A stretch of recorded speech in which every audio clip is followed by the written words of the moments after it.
Students, we are on paragraph number 3 of chapter number 4, Hazrat Asma. Let's discuss the difficult words we can find out in this paragraph. And the first word is perilous. The word perilous means something which is extremely risky or dangerous. Then we have venture.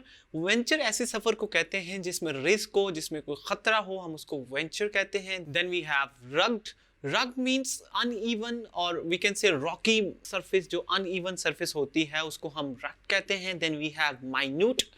Minute means छोटी छोटी जो details होती हैं उनको हम minute कहते हैं. जो extreme जो deep जब हम जाते हैं उसको हम minute कहते हैं.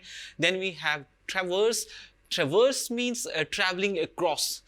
और वी कैन से बिल्कुल किसी भी चीज़ का माउंटेन्स के अक्रॉस ट्रैवल करना या किसी भी जंगल के अक्रॉस ट्रैवल करने को हम ट्रैवर्स कहते हैं. Then we have delicate something which is soft in nature.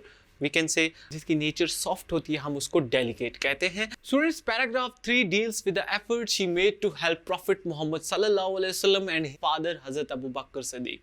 It was so dangerous जनरी कि उनकी छोटी सी मिस्टेक भी आप दोनों के लिए बहुत बड़ा खतरा बन सकती थी. बट ये अजीम काम हजरत अस्मा ने बखूबी अंजाम दिया.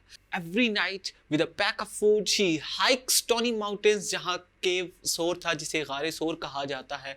रास्ते में वो तकरीबन एक छोटी से छोटी डिटेल्स को इन्फर यानी कि वो छोटी से छोटी डिटेल्स को मद्देनज़र रखती थी ताकि कुफ़ार को इस बात का या ताकि कुफ़ार को कोई क्लू ना मिल सके कि हज़रत मोहम्मद सल्लल्लाहु अलैहि वसल्लम उनके और उनके वालिद साहब कहाँ पे हैं.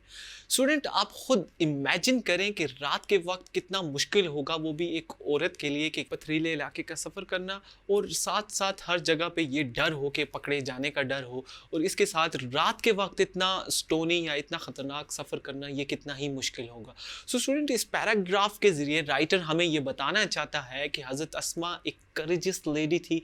उनके सामने चैलेंजेस को वी कैन से वो चैलेंजेस को हमेशा एक्सेप्ट करती थी और वो अपने फेथ पे बिल्कुल डटी हुई थी हज़रत मोहम्मद सल्लल्लाहु अलैहि वसल्लम के साथ. So student, this was the crux of paragraph कि हज़रत अस्मा रज़ी अल्लाह ताला अन्हो की करेज के बारे में इस पैराग्राफ में बताया गया है. I hope you understand this paragraph. Let's move to paragraph number 4.